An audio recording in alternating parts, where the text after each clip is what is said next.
Qual a história profética da igreja no livro de Apocalipse? Comentário em áudio de Mari Persona sobre a degradação do testemunho cristão na Terra. Em Apocalipse capítulo 1, nós temos a chave para entender Apocalipse. Você não vai entender Apocalipse se não passar pelo capítulo 1. E no capítulo 1, o Senhor fala para João, João tem uma visão ali, o Senhor aparece para ele como filho do homem, num aspecto aterrador. Muita gente fala assim, aquele Jesus dos evangelhos é tão diferente do Jeová, do Antigo Testamento. Jeová era muito severo e etc. Eu falei, tá bom, então lê Apocalipse, você vê como é que Jesus aparece em Apocalipse. Vê só que João cai como se estivesse morto ali, né? Ele fala no versículo 17, capítulo 1, e eu, quando ouvi, caí a seus pés como morto, porque ele tomou um susto. Nossa, esse homem com o cabelo como a lã branca, como a neve, olhos como chama de fogo, a voz como voz de muitas águas, uma cachoeira, né? Como a voz lá da Foz do Iguaçu falando. Imagina se Foz do Iguaçu falasse, né? Mas se falasse seria um som assim. Então João fica apavorado com essa visão. E aí é o Senhor quem fala lá para João. Fui morto, não temas, eu sou o primeiro e o último. Ou seja, esse primeiro e o último não é no sentido de que ele teve começo e vai ter fim. É no sentido de que ele é de eternidade a eternidade. Porque alguns falam assim, mas ele nasceu, ele começou porque ele fala que é o primeiro, tá? E aí quando é que ele vai desaparecer? Porque ele fala que ele é o último também, né? Não, isso aí é de eternidade a eternidade, eu sou Deus, Jeová fala no Antigo Testamento. Então ele fala, eu sou o primeiro e o último, e o que vive, fui morto, mas eis aqui estou vivo, para todo sempre, amém, e tenho as chaves da morte e do inferno. Então se algum espírita vier falar para você que o tio dele apareceu lá na mesa branca, lá para falar umas coisas, o espírito do tio, é balela, porque quem tem as chaves da morte é só o Senhor Jesus. Ninguém sai da morte se não for por Ele. Ele é o único que tem capacidade e autoridade para isso. Não é nenhum médium barato de alguma mesa branca por aí. O que acontece na Bíblia é que quando não é possível descrever coisas espirituais, o Espírito Santo toma emprestado coisas materiais para descrever coisas espirituais. Por exemplo, quando fala de uma coroa que nós recebemos no céu, ou quando fala de uma espada, ou quando fala de cavalos no céu, né? Os cavaleiros que vêm e tal, ou vestes brancas, a gente não vamos pensar assim, tem confecção lá no céu então tem um monte de costureira lá, produzindo vestes brancas, tem gente plantando algodão, ou plantando linho, tecendo, fiando linho. Tem espada, Apocalipse fala de espada. Então deve ter deve ter uma fábrica de espadas, então. Então tem coroa? Bom, então a coroa é de ouro, então deve ter mina de ouro no céu, então, para extrair o ouro, depois transformar em coroa. Não, são linguagem simbólica de coisas emprestadas do mundo material para a gente entender. Então, quando fala que é fogo, é porque fogo dói para dedéu, fogo queima, fogo faz sofrer. Fogo deforma. Dificilmente uma pessoa queimada volta ao que era porque ela fica deformada. E sofre muito também. O fogo nos dá, quem já queimou o dedo sabe o que é isso, sabe como é que dói o fogo. Então é sofrimento. É sofrimento. Agora, tipo de fogo, não sabemos como é que é, o que é, né? Agora, uma coisa é certa. O lago de fogo, o Senhor Jesus falou de trevas exteriores. Então, muito provavelmente, é um lugar que você não vê um monte de gente assim. Que você olha em volta e fala assim, o João está ali, o Antônio veio também, a Maria lá. Não. Trevas exteriores é trevas daqui para fora, porque uma pessoa já está com trevas interiores, foi lançado lá, e fora dela só tem trevas. Então, o Lago de Fogo é um lugar de muito sofrimento, de muita dor, que não termina nunca, de muito problema de raiva, de indignação, porque no Lago de Fogo ninguém vai se arrepender, vai viver com aquela amargura que teve a vida inteira contra Deus e contra Cristo aqui na Terra. Lá vai ser potencializada, vai ser essa amargura com esteroides, porque ela vai viver a eternidade agora, com todos os seus pecados passando diante de si o tempo todo e sofrendo intensamente com tudo isso, mas não vendo ninguém, não tem ninguém para conversar, não tem ninguém para ficar batendo. Vamos jogar um xadrez aí enquanto a gente espera acabar a eternidade. Não vai ter nada disso, a pessoa vai ficar sozinha. É uma solitária. Os homens já criaram prisão solitária, né? Que é a pior prisão que tem. Nenhum preso gosta de ficar em solitária. É o castigo máximo de uma penitenciária, é colocar o cara na solitária. Porque ele não aguenta. Tem gente que enlouquece numa solitária, fica muitos anos lá, sozinho, sem ver ninguém, sem conversar, porque o homem é um ser gregário, né? Então, esse é o trevas exteriores. Mas sim, o inferno, o lago de fogo, foi criado para Satanás e seus anjos. Nós temos uma dificuldade com as traduções da Bíblia, porque a palavra inferno não existe, né? Existe Sheol, existe Geena, como esse destino final. E existe o Hades, que não é um lugar, mas é um estado, uma condição. Uma pessoa está na condição de Hades. Hoje, todas as pessoas que morreram hoje no mundo estão no Hades agora. Mas como assim? Os crentes também? Sim, também os salvos, porque o Hades é a condição de separação entre o corpo e a alma e o espírito. A alma e o espírito do salvo vai para Deus e o corpo vai para o cemitério. E o incrédulo? A alma e o espírito ficam aguardando a ressurreição, sofrendo já nessa condição de Hades, até serem ressuscitados no juízo final para serem lançados no lago de fogo. Aí aqui vem a chave no versículo 19, a chave do Apocalipse. Escreve as coisas que tens visto, e as que são, e as que depois destas hão de acontecer. As coisas que tens visto, quais eram? Estas aqui, que o João estava vendo o Senhor falando com ele e tudo mais. Depois, as coisas que são, quais eram? As coisas que existiriam no tempo de João e em todo o tempo relacionado ao tempo de João. Então nós podemos entender que é todo o período da igreja, porque João era um membro do corpo de Cristo na terra. Então as coisas que são, a gente poderia ler aqui as coisas atuais, que eram tanto atuais para João como são atuais para nós hoje em dia. E finalmente as coisas que depois destas hão de acontecer. Que coisas são que depois destas hão de acontecer? Essas ele vai dizer depois, ok? Então as coisas que são, capítulo 1, tá? As coisas que tens visto, capítulo 1. As coisas que são, nós vamos para o capítulo 2. Porque essas coisas existiam nos tempos de João e vão existir em figurativamente, por todo o tempo da igreja até hoje. E as coisas depois destas, essa é até fácil de achar onde está, porque no capítulo 4, João fala, no versículo 1, depois destas coisas, olhei e eis que estava uma porta aberta no céu, e a primeira voz, que como de trombeta ouvira falar comigo, disse, sobe aqui, mostrar-te-ei as coisas que depois destas hão de acontecer. Então ficou muito simples, muito claro e cristalino que seriam as coisas depois daquelas do tempo de João e do tempo atual. Então nós entramos na primeira carta, que é a carta à igreja de Éfeso, no capítulo 2, versículo 1. Escreve ao anjo da igreja que está em Éfeso. Isto diz aquele que tem na sua destra as 7 estrelas, que anda no meio dos 7 castiçais de ouro. Eu sei as tuas obras, e o teu trabalho e a tua paciência, e que não podes sofrer os maus, e puseste à prova os que dizem ser apóstolos, e o não são, e tu os achastes mentirosos. E sofreste e tens paciência, e trabalhaste pelo meu nome, e não te cansaste. Tenho, porém, contra ti que deixaste a tua primeira caridade, ou o teu primeiro amor, que fala noutra versão.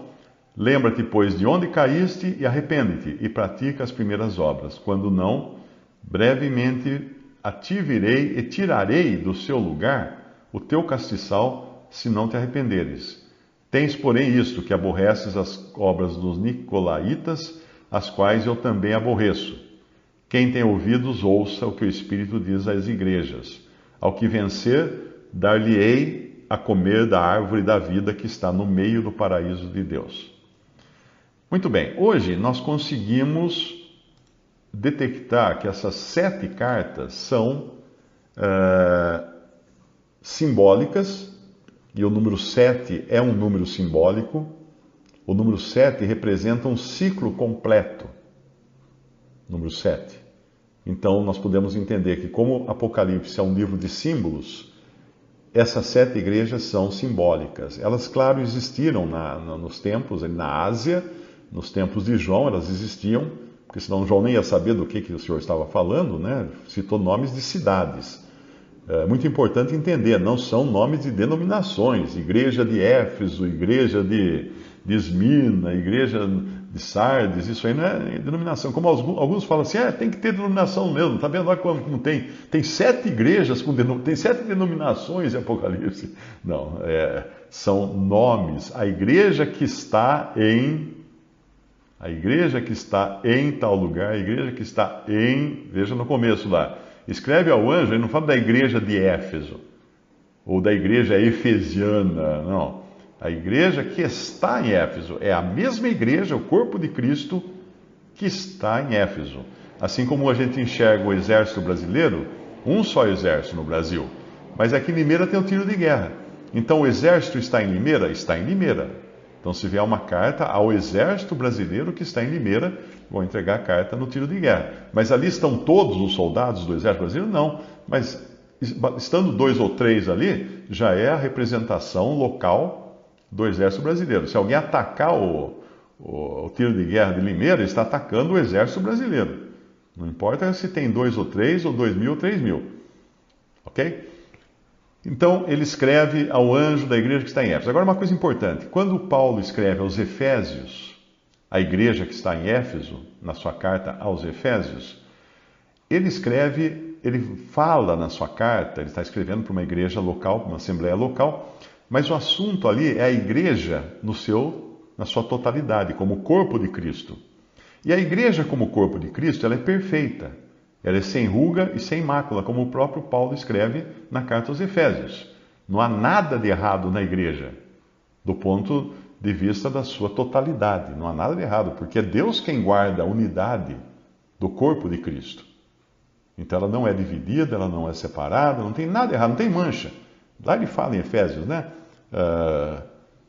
Ele fala em Efésios capítulo 5, no versículo 26, para santificar, versículo 25, vós maridos amai vossa mulher, como também Cristo amou a igreja e assim mesmo se entregou por ela para santificar, purificando-a com a lavagem da água pela palavra, para a apresentar a si mesmo igreja gloriosa, sem mácula, nem ruga, nem coisa semelhante, mas santa e irrepreensível. Ok?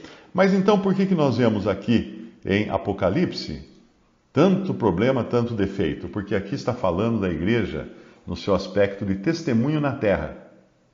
E no seu aspecto de testemunho na terra, ela é falha. Tanto é que aqui nós vamos ler de todas as suas falhas. Então, quando ele fala, escreve ao anjo da igreja que está em Éfeso, não é que tem um anjo lá com asas, tudo, sentado no meio da sala de reuniões deles. Não. O anjo significa aquele que tinha responsabilidade o corpo de responsabilidade dentro de cada assembleia. Em toda assembleia tem irmãos que são responsáveis. E é a eles que aqui o Espírito Santo, ou o Senhor, se dirige. E quando ele vai falar, isto diz aquele que tem na sua destra as 7 estrelas, que anda no meio dos 7 castiçais de ouro. Estrelas foram colocadas no céu como guias para que os homens não se perdessem. Até hoje os navegadores seguiam pelas estrelas. Então, na assembleia local de Éfeso e em qualquer lugar, existem irmãos que devem funcionar como estrelas. Ou seja, eles tanto guiam os irmãos, ensinam a palavra de Deus, como aconselham, como também vigiam. são o que eram chamados de anciãos, ou presbíteros, ou bispos, no começo da igreja. Eles eram designados pelos apóstolos ou pelos seus prepóstolos, ou seja, indicados pelos apóstolos, como Tito foi, né? Paulo mandou Tito para um lugar lá para ele eleger presbíteros. Mas hoje nós não temos apóstolos para fazerem isso, mas o Espírito Santo continua indicando, escolhendo quem são esses, que em cada assembleia fazem o trabalho de bispos ou presbíteros ou supervisores, que seria o significado. Então, nós não indicamos e não elegemos, mas nós reconhecemos os irmãos que têm responsabilidades. Só que aqui, quando ele fala, tem na sua destra 7 estrelas, ele está dizendo o seguinte: não adianta vocês quererem eleger, fazer o que quiser, porque quem tem o controle dos que são responsáveis no meio da Assembleia é o próprio Senhor. Ele tem na mão as 7 estrelas. E quando ele fala aquele que anda no meio dos 7 castiçais de ouro, o castiçal nos fala de testemunho, porque o castiçal tinha velas, tinha luzes, né? Tinha luzes acesas, vamos dizer assim.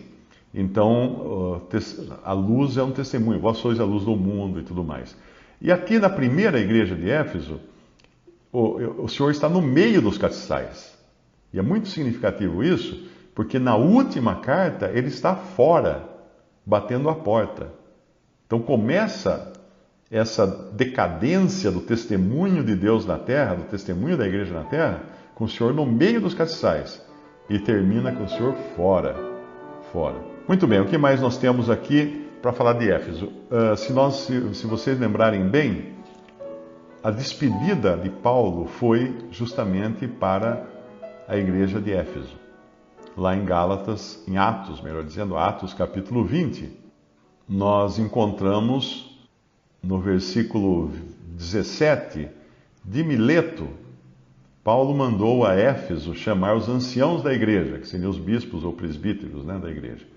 E logo que chegaram junto dele, disse-lhes: vós bem sabeis, desde o primeiro dia em que entrei na Ásia, como em todo esse tempo me portei no meio de vós, servindo ao Senhor com toda a humildade e com muitas lágrimas e tentações que pelas ciladas dos judeus me sobrevieram, como nada que seja útil, deixei de vos anunciar e ensinar publicamente pelas casas, testificando tanto aos judeus como aos gregos a conversão a Deus e a fé em nosso Senhor Jesus Cristo.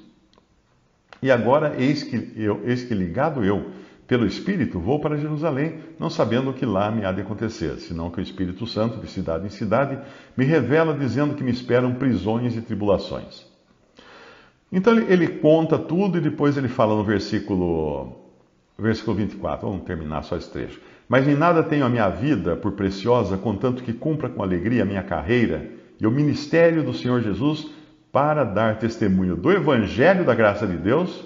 Então essa era uma das missões de Paulo. E agora, na verdade, sei que todos vós, por quem passei pregando o reino de Deus, então o Evangelho é o Evangelho da graça de Deus. Crê no Senhor Jesus, será salvo. Pregar o reino de Deus não é pregar o Evangelho do reino de Deus, porque isso era uma prerrogativa dos discípulos e do Senhor Jesus no tempo dos Evangelhos, e será depois, no tempo da grande tribulação, uma prerrogativa uma missão dos judeus que se converterão, de um remanescente de judeus que irá se converter depois do arrebatamento da igreja. Eles pregarão também o Evangelho do Reino. O Evangelho do Reino é diferente do Evangelho da Graça. O Evangelho da Graça diz: crê no Senhor Jesus e será salvo. O Evangelho do Reino diz: arrependei-vos, porque é chegado o reino de Deus. Nós não pregamos esse Evangelho, mas nós pregamos o reino. Como assim pregamos o reino? Porque o aspecto comportamental que é apropriado ao reino é o que nós encontramos, por exemplo, no Sermão da Montanha, nos Evangelhos, e em muitas coisas que os discípulos pregaram. Então é o comportamento, esse sim faz parte da mensagem de Paulo, que ele fala do Evangelho da graça de Deus, que ele pregava no versículo 24, o reino de Deus que ele pregava, não o Evangelho do reino, mas o comportamento, né, o caráter daqueles que pertencem ao reino de Deus, porque nós, mesmo sendo igreja, nós estamos na esfera do reino. O reino não está estabelecido na terra, ele está em mistério, porque o rei foi expulso, está no céu, mas é um reino que tem origem em Deus e no céu, e hoje, vamos dizer assim, influencia o comportamento dos que se submetem ao senhorio de Cristo na terra. Mesmo os incrédulos, que são batizados em nome do Pai, do Filho e do Espírito Santo, eles fazem parte da grande casa que tem responsabilidade para com o Senhor Jesus na terra. E depois ele fala, não vereis mais o meu rosto, versículo 26, portanto, no dia de hoje vos protesto que estou limpo do sangue de todos, porque nunca deixei de vos anunciar todo o conselho de Deus.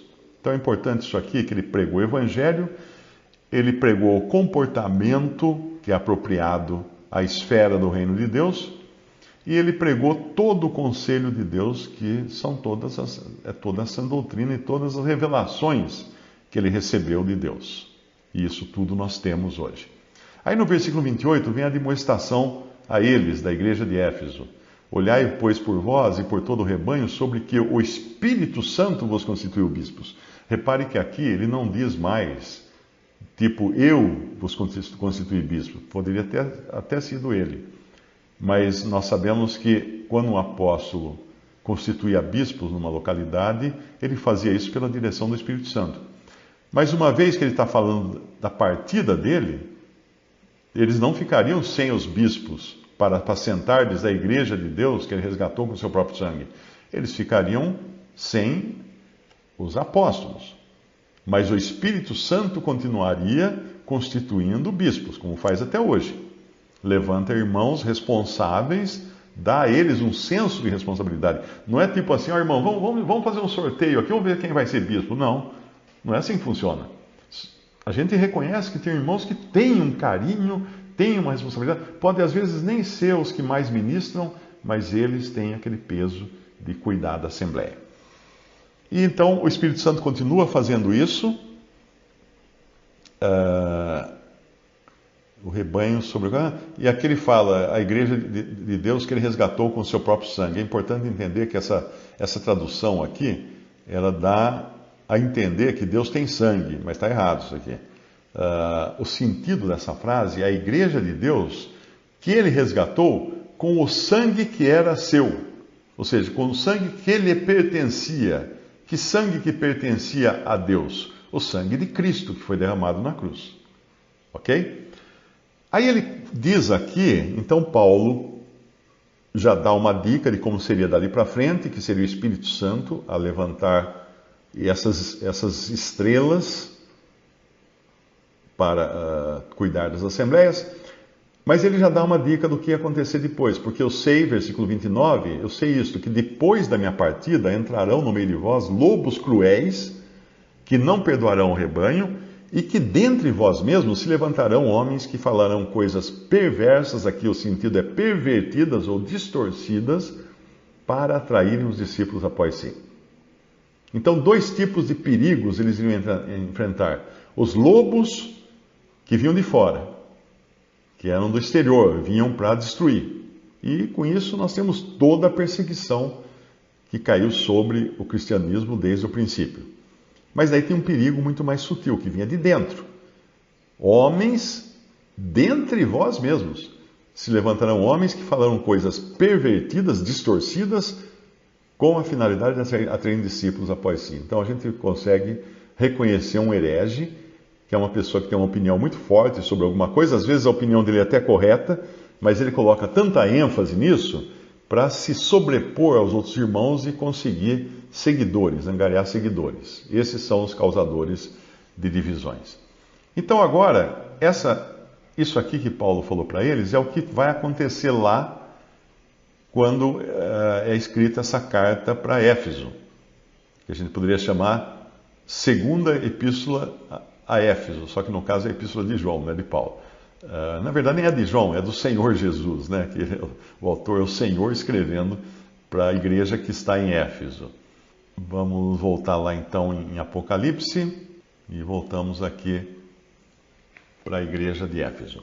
Muito bem, então agora nós vamos encontrar defeitos nesta e nas outras igrejas aqui, porque nós, como eu disse, não estamos falando da igreja como um todo, que é o assunto da carta aos Efésios.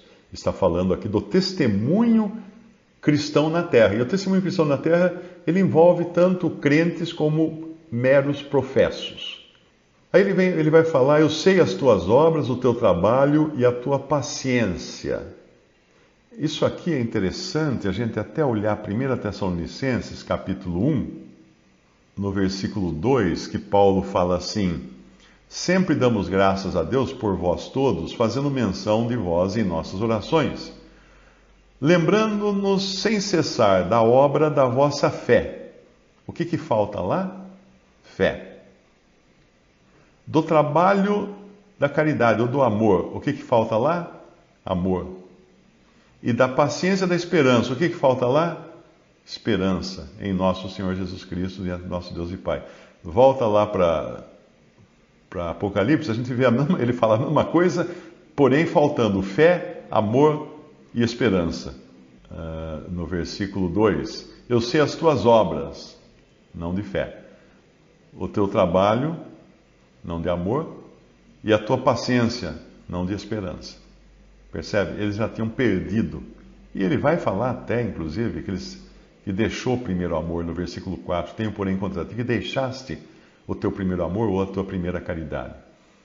Porque já é uma época de declínio. Porém, é importante notar que as 3 primeiras igrejas, eles estavam balançando já, com uma série de problemas e defeitos e erros, mas não tinham mergulhado muito nos erros, como nós veremos a partir da 4ª igreja, da 4ª carta. E outra característica também é que na 4ª carta e nas demais, nós vamos encontrar o Senhor falar da sua vinda. Então, por exemplo, aos de Tiatira, no versículo 25, ele fala: mas o que tendes, retende-o até que eu venha. Esse é Tiatira, né? Depois ele vai falar na 5ª igreja, ele vai falar também no versículo 3: se não vigiares, virei sobre ti como um ladrão. Mais uma vez o Senhor menciona a sua vinda. Depois para Filadélfia, isso aí foi para Sardes, né? Para Filadélfia, no versículo 11, eis que venho sem demora. Ele fala da sua vinda também. E, finalmente, para Laodiceia, ele fala: estou à porta. Estou à porta. Isso pode ser tanto entendido como posicionalmente fora, como estando para chegar.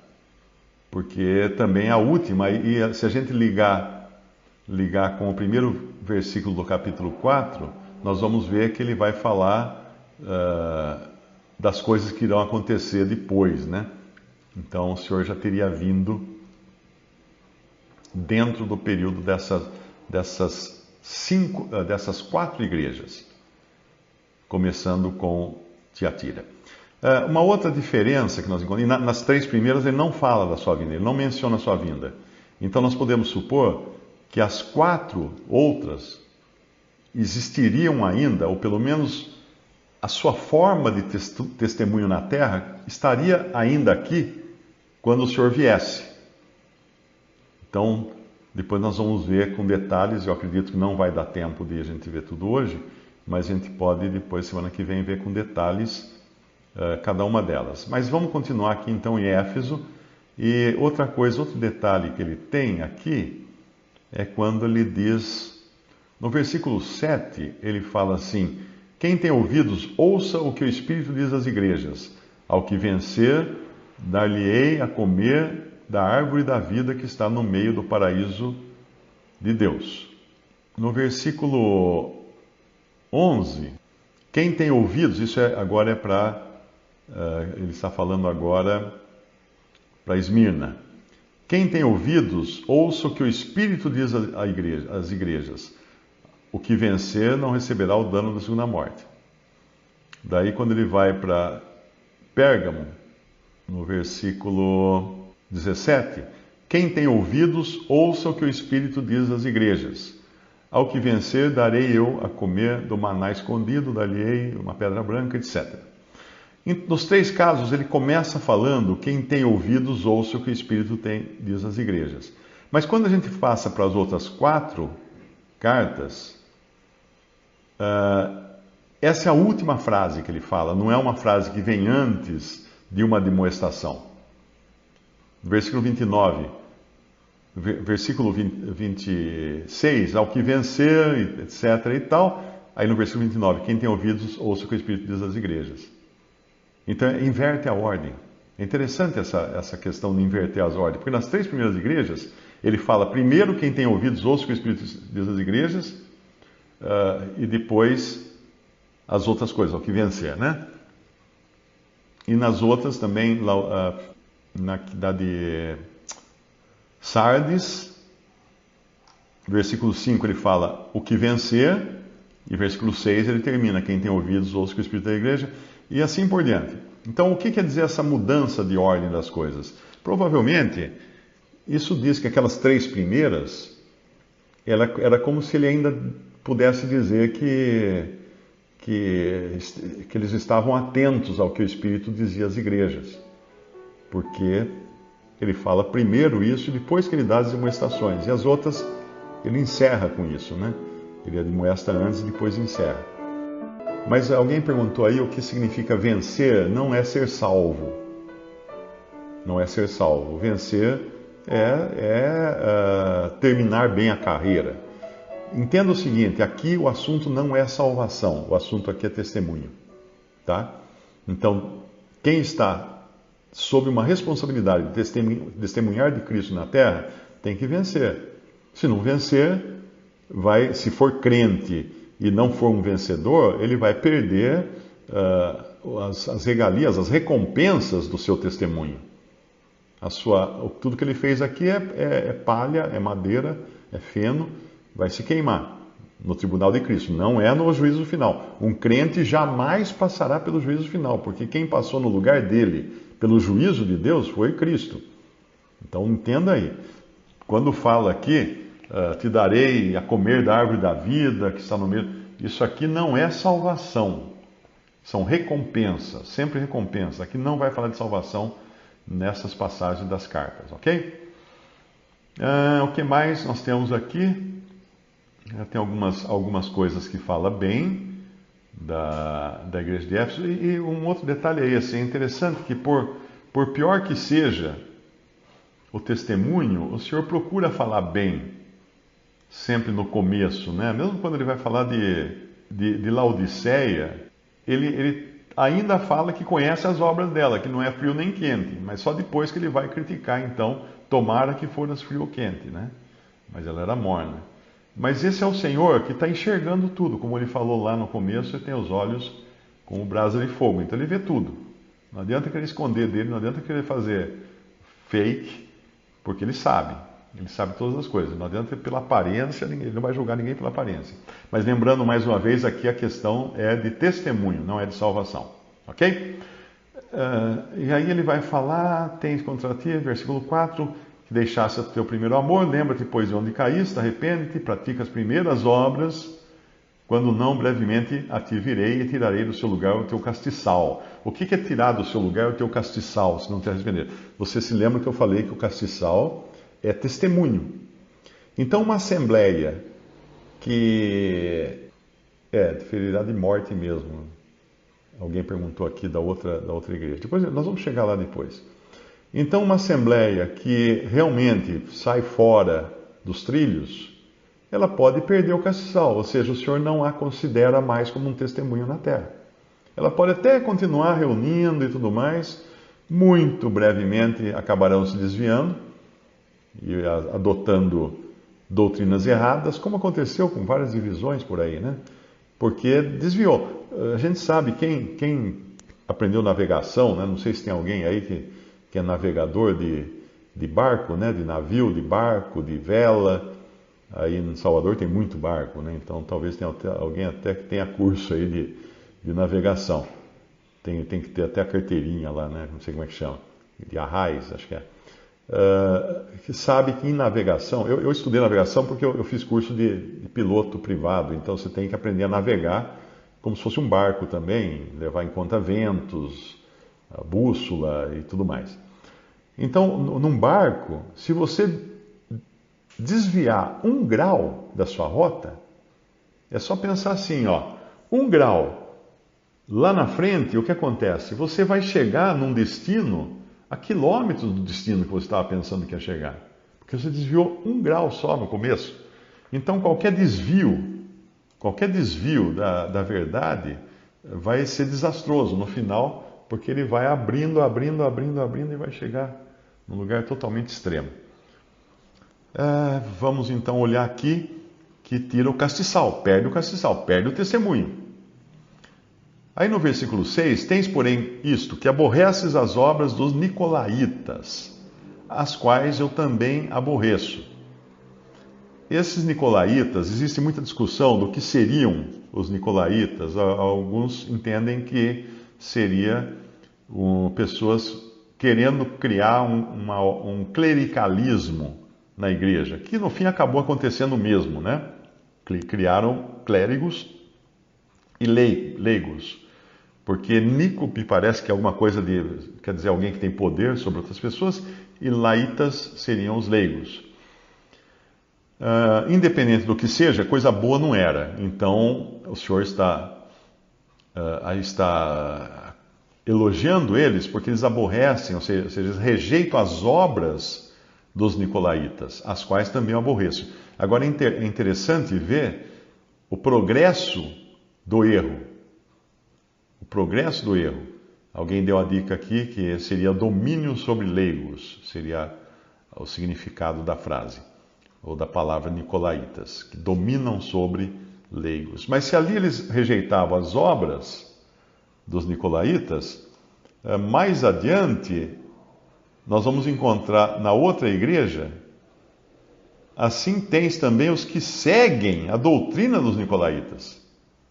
Veja que agora já tinha dentre eles pessoas seguindo a doutrina dos nicolaítas. Então é sempre assim, começa a infiltrar alguma coisa, logo vão aparecer seguidores para aquela alguma coisa, para aquele erro.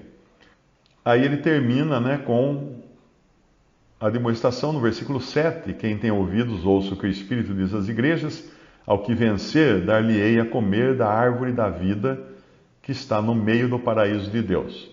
Bom, eu não sei exatamente explicar tudo isso aqui, todo o sentido dessa árvore da vida, que está no meio do paraíso de Deus, mas deve ser coisa muito boa, né? Porque ele dá como recompensa, talvez a gente encontre outros irmãos aí mais entendidos em explicar isso aqui.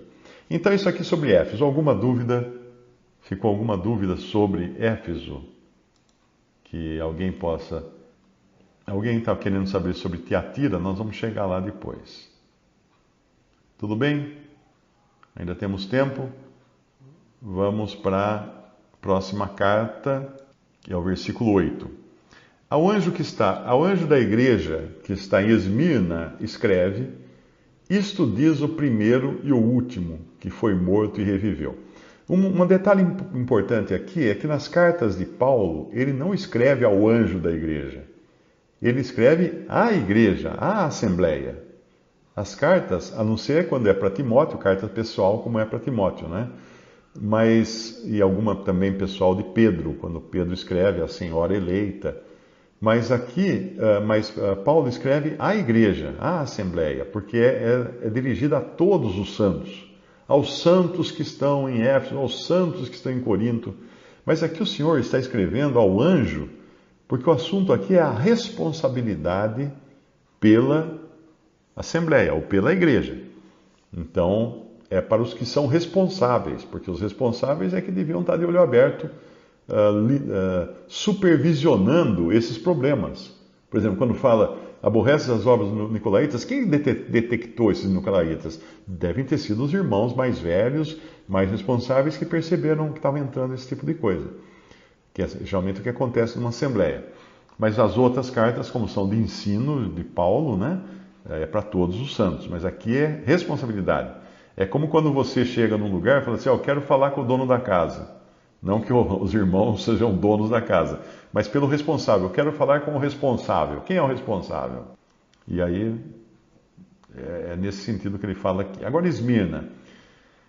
Isto diz o primeiro e o último, que foi morto e reviveu. E é interessante ele falar isso aqui, porque eles estavam passando por grande tribulação.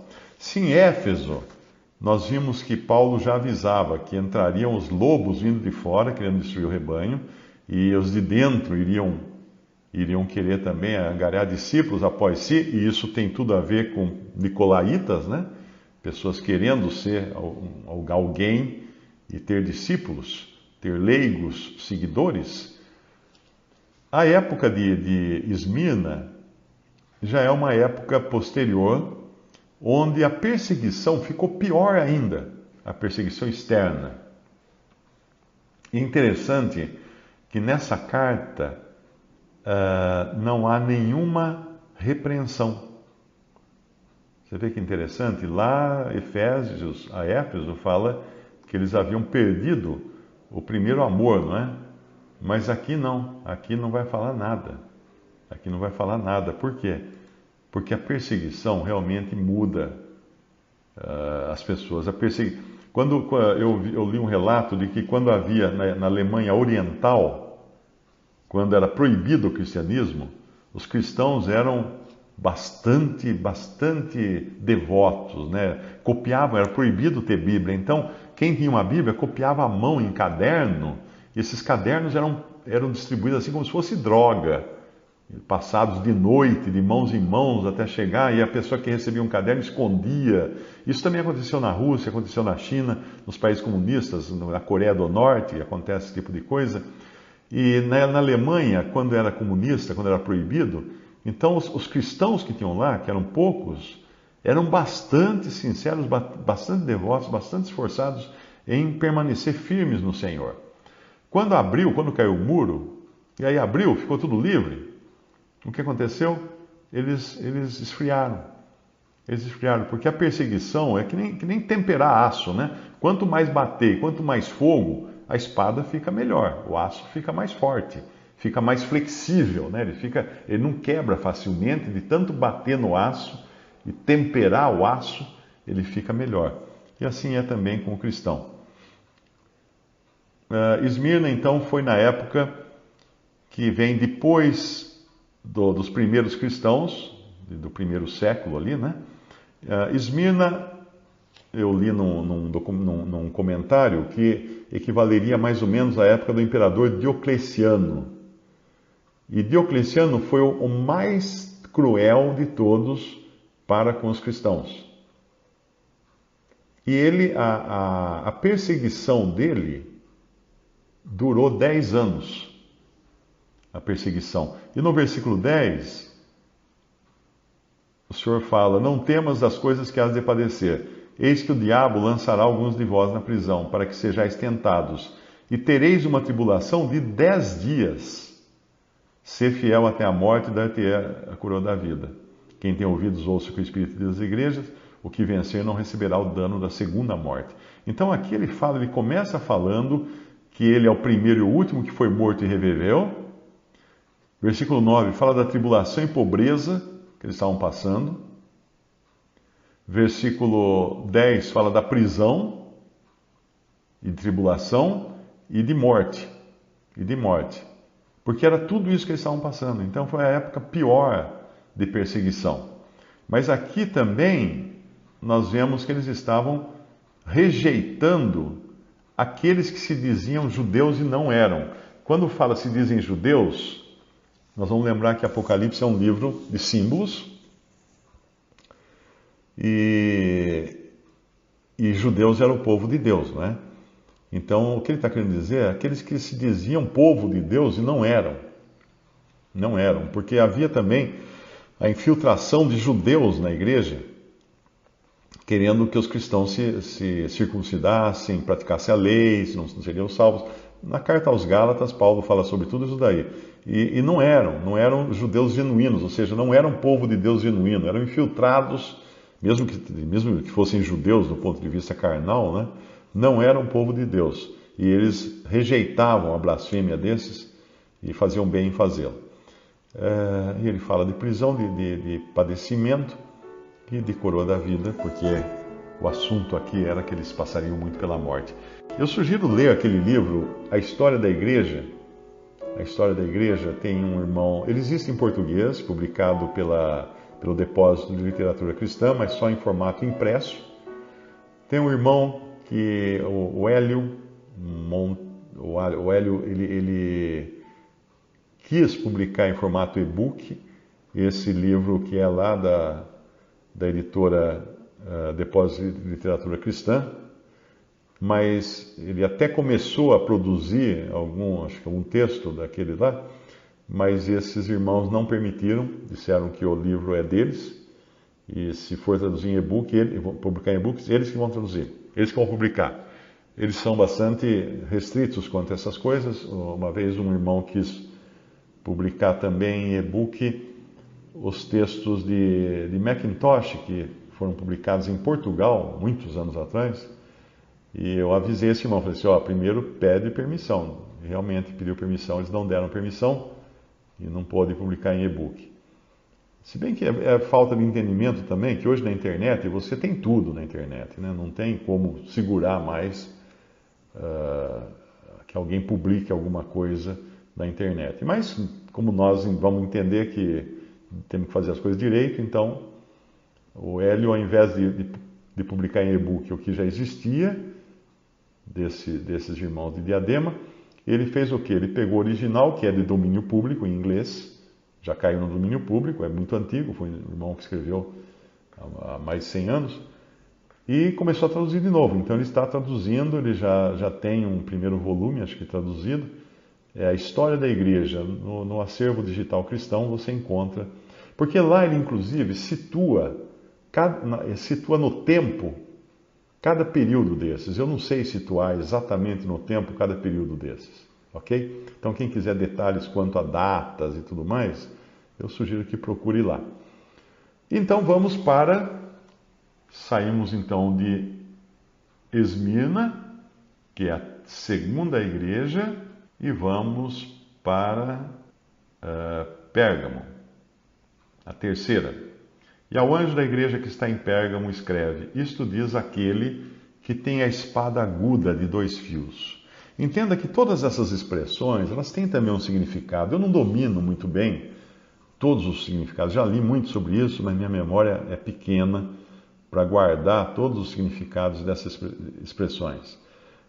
Ao que vencer, não receberá... versículo 12. Isto diz aquele que tem a espada aguda de 2 fios. Eu sei as tuas obras e onde habitas, que é onde está o trono de Satanás. Retens o meu nome, não negaste a minha fé, ainda nos dias de Antipas, minha fiel testemunha, o qual foi morto entre vós, onde Satanás habita, mas umas poucas coisas tenho contra ti. Então aqui, nós entramos agora, aqui dá para discernir bem o período, né? Nós entramos no período do imperador Constantino. Porque se a igreja vinha sendo bastante perseguida antes, principalmente na época de Diocleciano, quando Constantino subiu ao poder, ele supostamente, só Deus vai poder afirmar isso, se converteu a Cristo. Ele diz que ele teve uma visão no campo de batalha, de uma cruz, etc, etc. Então ele teria se convertido a Cristo. Se não se converteu de verdade, ao menos assumiu a fé cristã. Só que daí ele pegou e decretou que o cristianismo seria a religião oficial do Império Romano.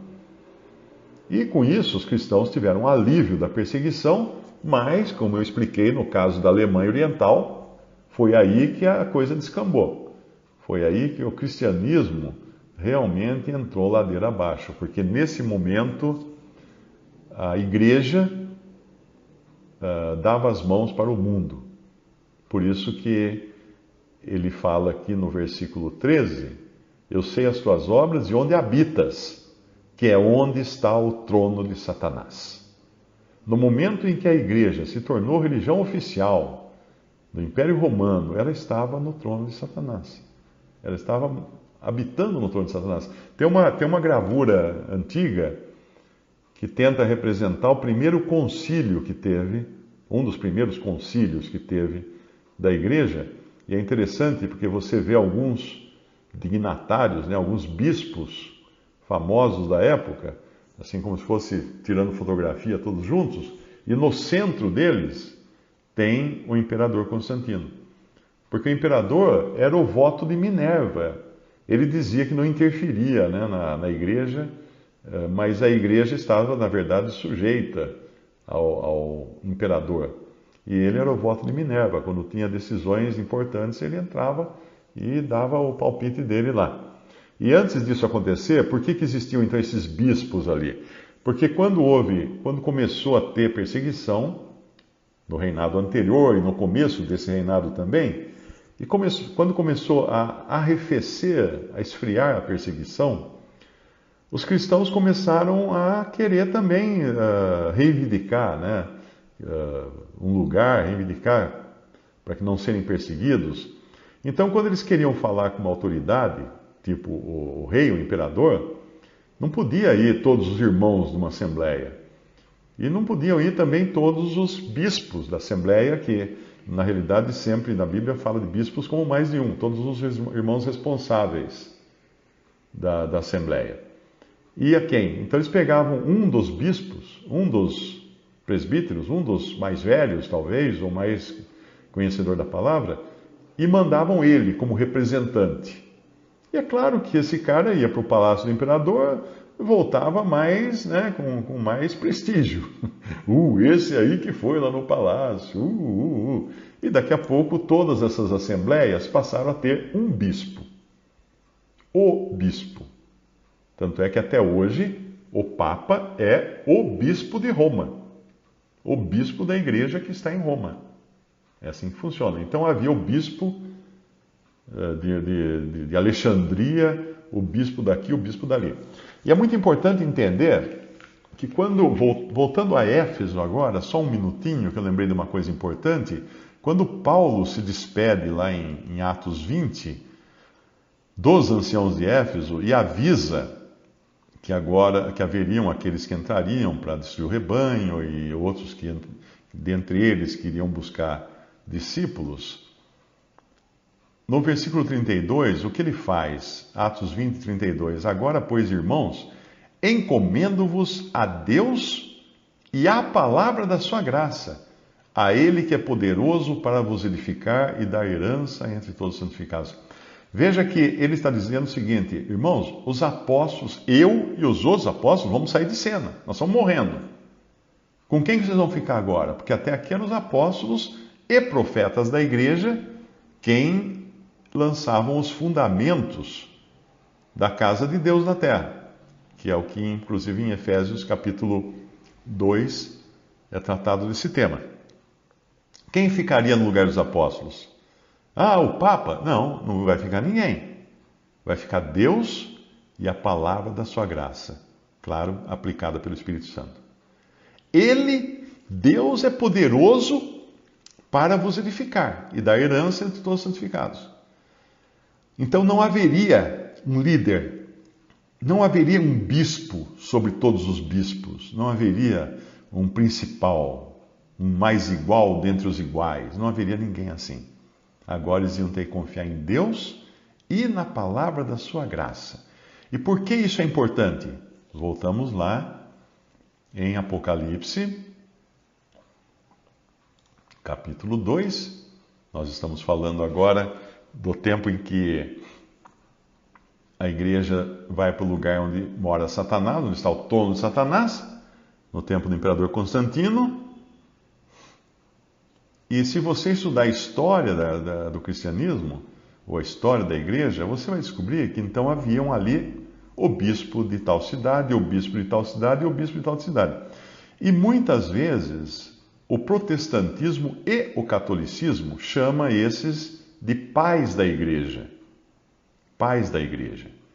Então, porque fulano de tal, de Antioquia, ele escreveu assim. Fulano de tal, de Alexandria, bispo de Alexandria, escreveu. Então são figuras notáveis na história do cristianismo, porém, o apóstolo Paulo avisou muito bem que não era para seguir homens depois da partida dos apóstolos.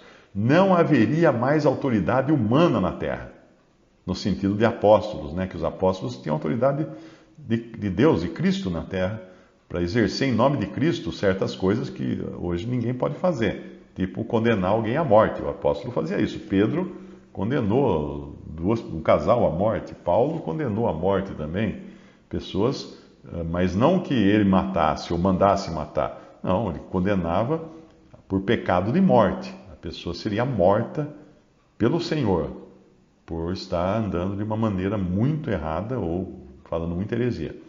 Então, quando todo o corpo da doutrina protestante e da doutrina católica se baseia nos chamados pais da igreja, eles estão errando justamente nisso. Eles estão indo buscar fundamento para suas doutrinas em pessoas que já estavam falando coisa errada.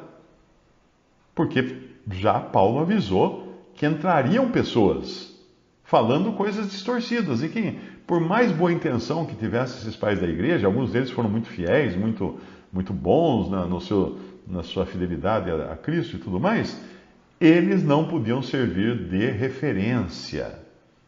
Por isso que você, quando começa a entender, quando fala dos irmãos congregados no nome do Senhor Jesus, por que não fazem referência a esses pais da igreja, como fazem os católicos fazem e os protestantes fazem? Por que os irmãos não fazem? Porque os irmãos fazem referência à palavra, a Deus e a sua palavra, porque essa foi a instrução que foi dada para os que viessem depois da partida dos apóstolos. Percebe? Então, voltando aqui em Apocalipse 2,13, ele fala inclusive de um aqui que foi morto no meio deles, Antipas, minha fiel testemunha, foi morto entre vós, onde Satanás habita. Ele está deixando muito claro, gente, vocês estão no lugar errado. Vocês estão no lugar errado. Esse negócio de igreja habitar de mãos dadas com o mundo, com o governo. Hoje a gente vê muito isso, né? Igreja, política, governo, tudo misturado. O cristão tem que ficar fora de tudo isso. Não tem que botar o dedo em nada disso, cair fora. Satanás continua sendo o príncipe desse mundo. E nós não queremos nada com ele. Aí no versículo 14, mas umas poucas coisas tenho contra ti. Que bom que ele fala poucas coisas, porque para outras cartas vai ter muita coisa. Poucas coisas contra ti, porque tens lá os que seguem a doutrina de Balaão, o qual ensinava Balaque a lançar tropeços diante dos filhos de Israel para que comessem dos sacrifícios da idolatria e se prostituíssem. Assim tens também os que seguem a doutrina dos nicolaítas, o que aborreço. Antes ele tinha falado dos efésios, ele elogiou porque eles aborreciam a doutrina dos nicolaítas. Agora aqui já tem os que seguem a doutrina dos nicolaítas. Mas veja, e qual seria a doutrina de Balaão? É só entender quem foi Balaão. Balaão era um falso profeta, provavelmente um mago, um sábio, que lançava profecias, que fazia consulta a espíritos ou a demônios, né? Que ele achavam como os espíritas, que eram espíritos de pessoas mortas, mas eram demônios. E ele se surpreende quando ele fala que vai consultar o Senhor, claro que para vender o seu peixe, né? Porque Balaque tinha contratado Balaão para amaldiçoar Israel. Então Balaão fala assim, não, eu vou consultar o Senhor, né? Poxa, isso dá um melhor peso ao produto dele, já que ele vai consultar o Senhor, que é o Senhor Jeová, né? O Senhor dos israelitas.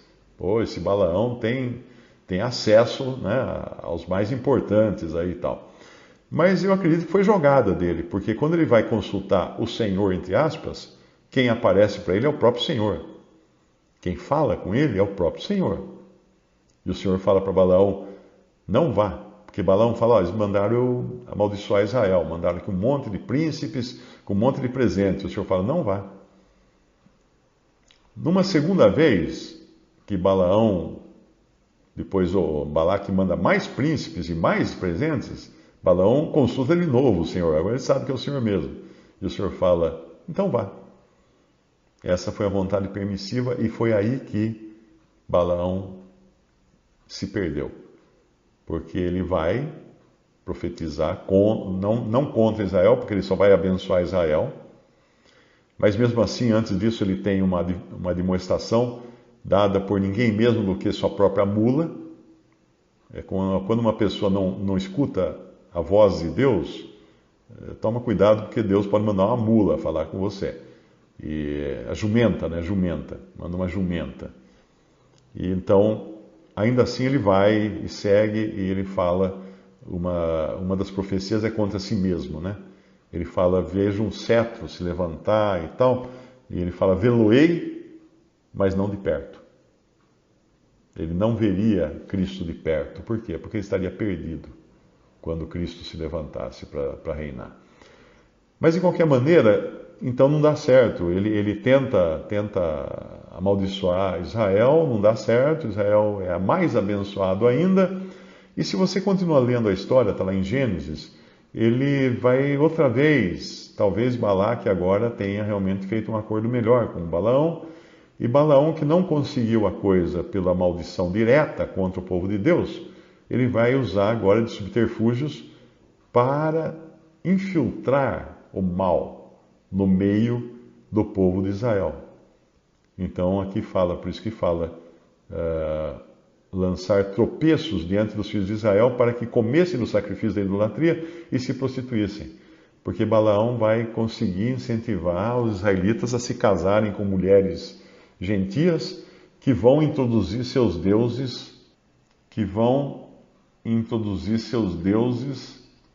Oi, alguém quer falar comigo? Eu acho que tem microfone aberto. Mas de qualquer maneira, então, a idolatria foi introduzida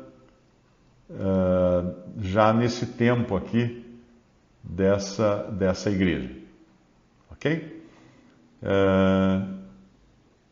Tens os que seguem a doutrina de Balaão.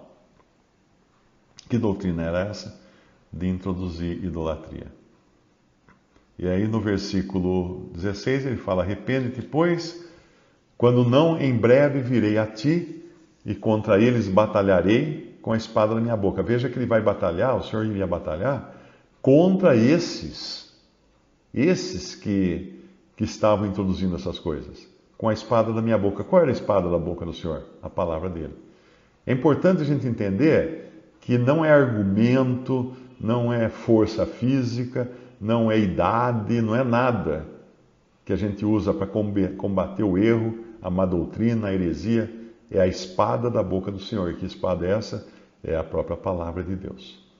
Quem tem ouvidos, versículo 17, ouça o que o Espírito diz às igrejas. Ao que vencer, darei eu a comer do maná escondido e dar-lhe-ei uma pedra branca, e na pedra um novo nome escrito, o qual ninguém conhece, senão aquele que o recebe. Isso aqui nos fala de identidade e individualidade. Um salvo, as religiões orientais, elas não têm a noção de identidade, de individualidade.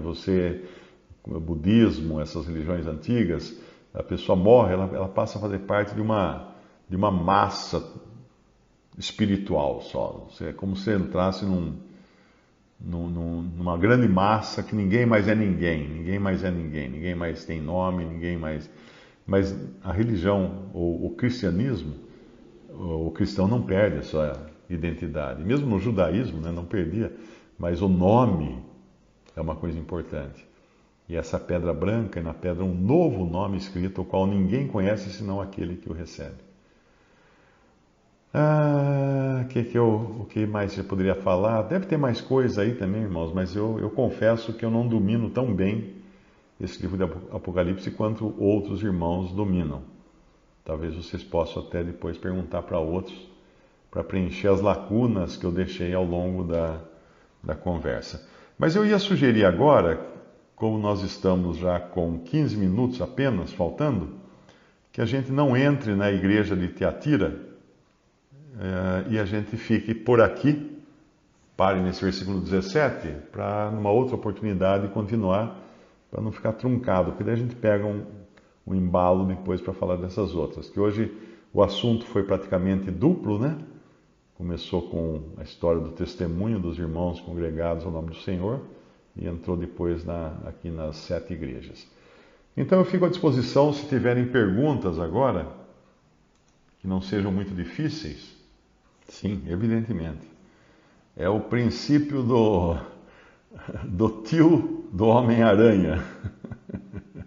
Com grande poder vem também grande responsabilidade, alguma coisa assim, a frase que ele fala pro menino aranha lá, né? Então, a pessoa que tem grande poder, uma pessoa que tem grande influência, ela tem grande responsabilidade, ela vai ter que responder por isso. Então, quando você vai lá na carta de Judas, por exemplo, em Judas só tem um capítulo, né?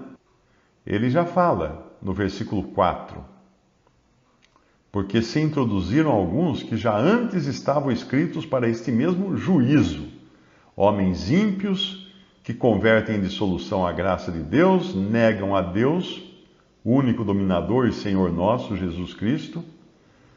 Não que eles negassem a existência de Deus, mas negavam, claro, a soberania de Deus sobre eles. Mas quero lembrar-vos, como a quem já uma vez soube isto, que havendo o Senhor salvo um povo, tirando-o da terra do Egito, destruiu depois os que não creram. Então esses homens, ele vai continuar depois no versículo mais abaixo, eles são exatamente esses que foram descritos aí, olha. No versículo 10 fala: esses, porém, dizem mal do que não sabem, naquilo que naturalmente conhecem, ou seja, conhecem como homens naturais, porque eles não têm o espírito, como animais irracionais se corrompem. Ai deles, porque entraram pelo caminho de Caim e foram levados pelo engano do prêmio de Balaão e pereceram na contradição de Corá. Estes são manchas em vossas festas de amor, banqueteando-se convosco. Veja, eles estavam dentro, apacentando-se a si mesmos, sem temor. São nuvens sem água, ou seja, eles não podem dar vida. Eles não têm nada que possa conceder vida. Levadas pelos ventos de uma para outra parte, isso nos faz lembrar daqueles que são levados por todo o vento de doutrina, na carta que Paulo fala a Timóteo. São como árvores murchas, infrutíferas, duas vezes mortas, desarraigadas, ondas impetuosas do mar, que escumam as suas mesmas abominações, estrelas errantes, para os quais está eternamente reservada a negrura das trevas. Então, esses vão passar pelo reio, não é? Vai passar pelo reio. Esses vão ter uma condenação maior. Lembrem-se vocês de que existe sim diferentes graus, da mesma forma como existe diferentes graus de recompensa para os salvos, ou de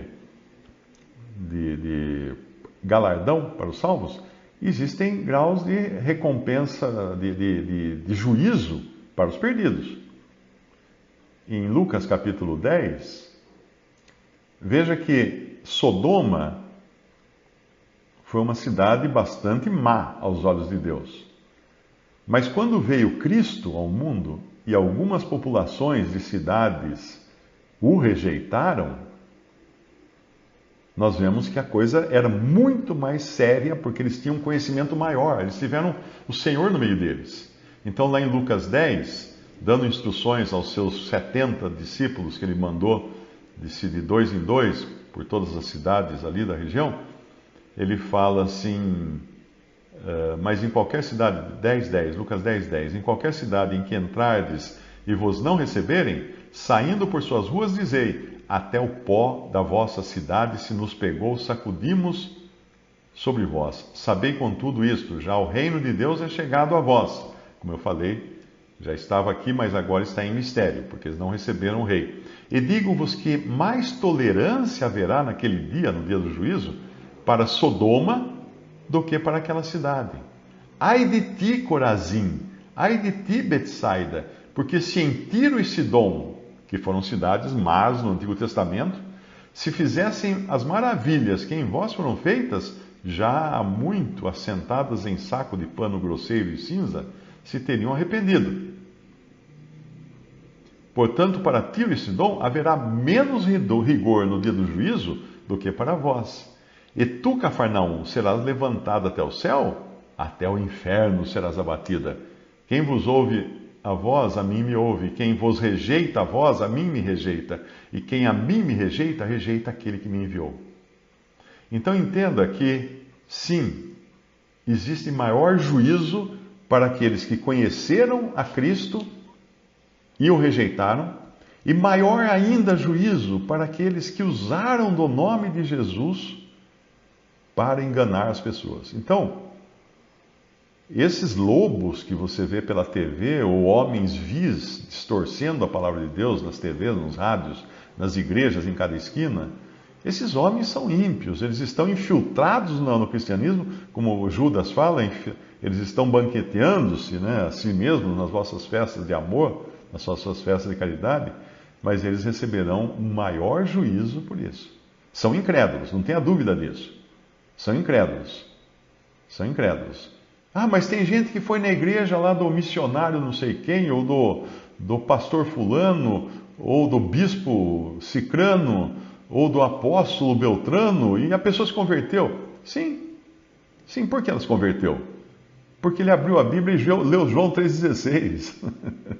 Ele não tem poder nenhum de converter ninguém, mas a palavra de Deus continua tendo. Se uma jumenta falar a palavra de Deus, como a jumenta de Balaão falou, tem poder, é a palavra de Deus que ela está falando.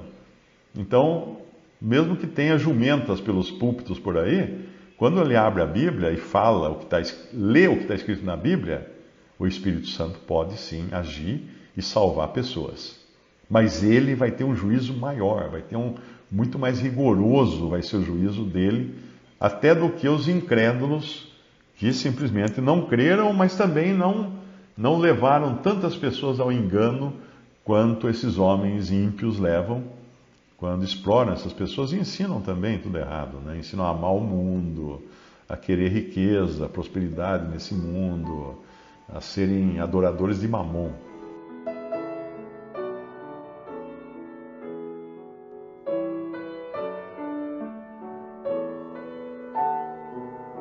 Visite Respondi.com.br. Visite também 3minutos.net.